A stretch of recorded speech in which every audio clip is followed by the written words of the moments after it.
जिसके कहने और करने में कोई अंतर ना हो। ऐसी यदि कोई पॉलिटिकल पार्टी भारत में है तो वह भारतीय जनता पार्टी है। और हमारी गवर्नमेंट की भी क्रेडिबिलिटी पर कोई भी प्रश्न चिन्ह नहीं लगा पाया। हमारी साख, हमारी विश्वसनीयता, हमारी क्रेडिबिलिटी भारत में ही नहीं सारी दुनिया में बढ़ी है। और यह बात मैं कह रहा हूं, इसके पीछे कुछ आधार हैं हमारे। जब जब हम लोगों ने इलेक्शन मैनिफेस्टो जारी किया, इलेक्शन मैनिफेस्टो में जो भी हमारे कमिटमेंट थे, जो हमारे वादे थे, अक्षरशः हम लोगों ने उस वादे को पूरा किया।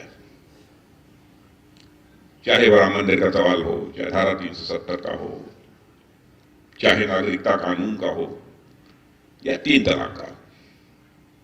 अब 3 तलाक के मुद्दे को लेकर जिस तरीके से हाय तौबा कांग्रेस और कुछ अन्य so called secular political parties के द्वारा पैदा करने की कोशिश की गई, हाय तौबा गजब हो गया, इनको ऐसा नहीं करना चाहिए। दूसरे धर्मावलंबियों का मामला है।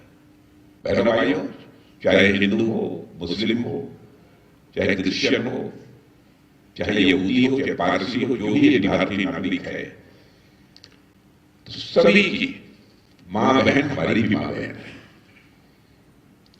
उसकी सुरक्षा, उसके मान सम्मान को के प्रति एक भरोसा पैदा करना ये हमारी जिम्मेदारी बनती है और इस काम को हम लोगों ने किया है। और मैं ये कह सकता हूं कि पिछले 10 वर्षों में भारत की आर्थिक, राजनीतिक और राजनीतिक के अतिरिक्त सामरिक यानी स्ट्रेटेजिक और संवैधानिक और सांस्कृतिक दृष्टि से ये पिछले जो 10 वर्ष रहे हैं वो स्वर्णिम सिद्ध हुए हैं। यह जो मैं कह रहा हूं एग्जैगरेशन नहीं है, यह अतिशयोक्ति नहीं है, यह सच्चाई है। और भारत की सफलता को लेकर सारे देश में एक पॉजिटिव सेंटिमेंट इस समय है। और मैं कह सकता हूं कि जिस प्रकार का पॉजिटिव सेंटिमेंट इस समय है भारत में, ऐसा पॉजिटिव सेंटिमेंट इसके पहले कभी नहीं था। ग्रोथ रेट इकोनॉमी की तेजी से बढ़ रही है, फिस्कल डेफिसिट घट रही है, एक्सपोर्ट बढ़ा है, करंट अकाउंट डेफिसिट भी कम हुई है, इन्वेस्टमेंट बुलंदी पर है, महंगाई कम हो रही है। और सब मिला जुला कर कहना हो तो मैं कह सकता हूं अवसर भी बढ़े हैं और इनकम भी बढ़ी है। अवसर भी बढ़े हैं और आय भी बढ़ी है। और आप लोगों ने ये रिपोर्ट देखी होगी, नीति आयोग ने साफ तौर पर यह कहा है, जिसको कि कई दुनिया की फाइनेंशियल फर्म्स ने भी इंडोर्स किया है, कि भारत में 2014 के बाद 25 करोड़ लोग गरीबी रेखा से बाहर होने में सफल हुए हैं। 25 करोड़ लोग को हम लोगों ने गरीबी रेखा से बाहर किया। बैंक का एनपीए, नॉन परफॉर्मिंग एसेट में रिकॉर्ड कमी आई है। जहां तक मुझे इस समय याद है अप्रॉक्सिमेटली 11.8% जो पहले हुआ करता था, अब अप्रॉक्सिमेटली 3.1 3.2 के आसपास है। या हो सकता है कि इन दिनों में लेस देन 3 हो गया, 3% हो गया। मोदी जी की गारंटी का जहां तक प्रश्न है, सारे भारत को भरोसा है। वही जहां मोदी जी की गारंटी के प्रति सारे देश को भरोसा है, वहीं पर कांग्रेस की गारंटी के प्रति लोगों का अविश्वास है। क्योंकि बराबर इस देश की जनता को उन्होंने बड़े बड़े बड़े स्वप्न तो दिखाए, लेकिन सारे किसी स्वप्न को वह साकार नहीं कर पाए। और मैं मेरे लिए कहूं तो यह कहना भी अतिशयोक्ति नहीं होगा कि यह कांग्रेस की गारंटी पर स्वयं बहुत सारे कांग्रेस के मित्रों का भी विश्वास नहीं है, उनका भी विश्वास नहीं है। आपने देखा होगा कि इनका न्याय पत्र जो इलेक्शन मैनिफेस्टो है कांग्रेस का जारी हो रहा था, और क्या क्या ये गवर्नमेंट बनने पर करेंगे जब ये बता रहे थे, तो उस समय तालियां नहीं बज रही थी, उनके अध्यक्ष ने ही कहा तालियां नहीं बजाओ। ऐसी स्थिति पैदा हो गई। चिदंबरम जी बोल रहे थे ओल्ड पेंशन स्कीम पर, ओपीएस पर। ओपीएस का नाम तो लिया कांग्रेस ने, लेकिन चिदंबरम जी ने कहा कि चूंकि सरकार माने मोदी लेड गवर्नमेंट इसकी समीक्षा कर रही है, इसलिए इस संबंध में कुछ नहीं कहूंगा। मैं धन्यवाद देना चाहता हूं कि हमारी सरकार के प्रति उन्होंने अपना भरोसा व्यक्त किया है। और कांग्रेस ने अपने न्याय पत्र में 3 लाख नौकरियों की भी देने की बात कही थी, और रहे हैं सरकार में क्या किया है ये बताने की आवश्यकता नहीं है। और यही कांग्रेस है कि हमारे सुरक्षा के जवानों के लिए जो बुलेट प्रूफ जैकेट्स, हेलमेट्स, अन्य भी जो आवश्यक सामग्रियां चाहिए थी उनको मुहैया नहीं करा पाई, और आज वो तरह तरह के आश्वासन दे रहे हैं।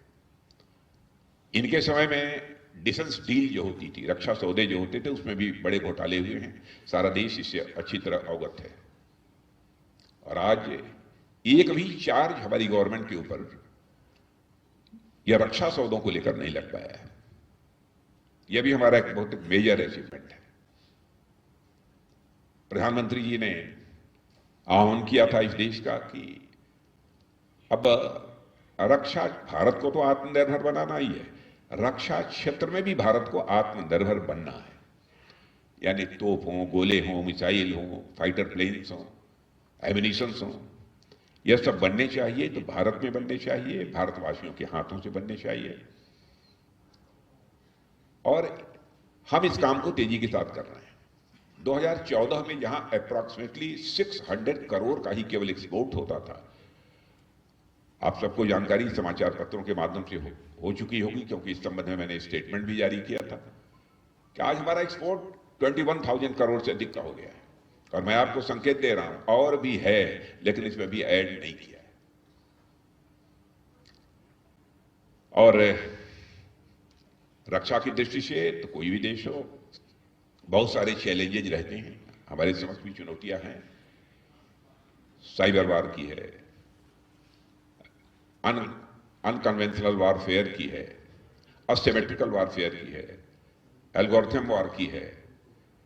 लेकिन इन सब सारे खतरों से भारत तैयार रहे, यह भी आवश्यक है, और इस दृष्टि से भी हम काम करेंगे। लेकिन रक्षा तैयारियों के बारे में एक चीज मैं स्पष्ट कर देना चाहता हूं। भारत रक्षा की दृष्टि से अपने को मजबूत कर रहा है तो दुनिया के किसी देश पर आक्रमण करने के लिए नहीं, अपनी सुरक्षा के लिए। क्योंकि आज तक जो भारत का इतिहास रहा है, भारत ने दुनिया के किसी देश पर न तो कभी आक्रमण किया है, न तो दुनिया के किसी देश की 1 इंच जमीन पर कब्जा किया है। यह भारत का चरित्र रहा है। कांग्रेस ने जो अपना यह न्याय पत्र जारी किया है, अब इन्होंने पिछड़ों के बारे में, वंचितों के बारे में, जैसे लगता है कि इनके कंसेप्ट की क्लैरिटी ही नहीं। यही कांग्रेस ने काका काकलकर रिपोर्ट को ठंडे बस्ते में डाल दिया था। मैं याद दिलाना चाहता हूं देशवासियों को, मंडल कमीशन की रिकमेंडेशंस का इन्होंने विरोध किया था। पिछड़े वर्ग के लिए जो कमीशन बना हुआ है, उस कमीशन को इन्होंने संवैधानिक दर्जा नहीं दिया था, बल्कि के द्वारा कई सामाजिक न्याय विरोधी कदम उठाए गए थे। और मैं दावे के साथ कह सकता हूं कि हमारी सरकार ने सामाजिक न्याय को सही अर्थों में लागू किया है, तहे दिल लागू किया है। और जो इस समय हम जनता में भी जा रहे हैं, मोदी जी की जो गारंटी है उसकी चर्चा कर रहे हैं, उस संबंध में मैं कहना चाहूंगा कि मोदी की गारंटी 24 कैरेट का सोना है। और इधर मैं अपनी सार्वजनिक सभाओं में जा रहा हूं, तो क्योंकि मध्य प्रदेश में कल था, आज मैं राजस्थान में हूं। मध्य प्रदेश में भी 3-4 महीने पहले चुनाव हुए थे, यहां भी यही स्थिति रही है, लगभग 4 महीने पहले चुनाव हुए थे। तो मैं जनता से मैं पूछ रहा था, बार बार चुनाव होना कैसा लगता है? उन्होंने कहा साहब नहीं होना चाहिए। और देखिए हमारे प्रधानमंत्री की दूरदृष्टि, इन्होंने इसके पहले ही हमारे भारत के पूर्व राष्ट्रपति आदरणीय रामनाथ जी कोविंद के नेतृत्व में कमेटी बना दी थी कि 1 नेशन 1 इलेक्शन, इसकी संभावनाओं पर वो विचार करें और अपनी रिपोर्ट दें।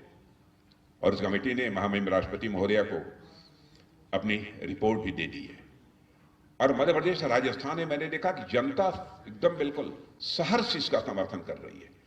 माने ये बोलते ही ट्रेमेंडस क्लैपिंग हो रही है उनकी तरफ से। और मुझे तो लगता है कभी कभी कि क्या हो गया है कांग्रेस को, जिसे नहीं कहा गया मति मारी गई है, बुद्धि मारी गई है कहा जाता है। अब मुझे लोगों ने बताया कि साहब कांग्रेस के अध्यक्ष जी आए थे, उन्होंने कहा कि साहब धारा 370 और राजस्थान का क्या लेना देना। आप कल्पना कीजिए, अरे सारे देश का लेना देना है धारा 370।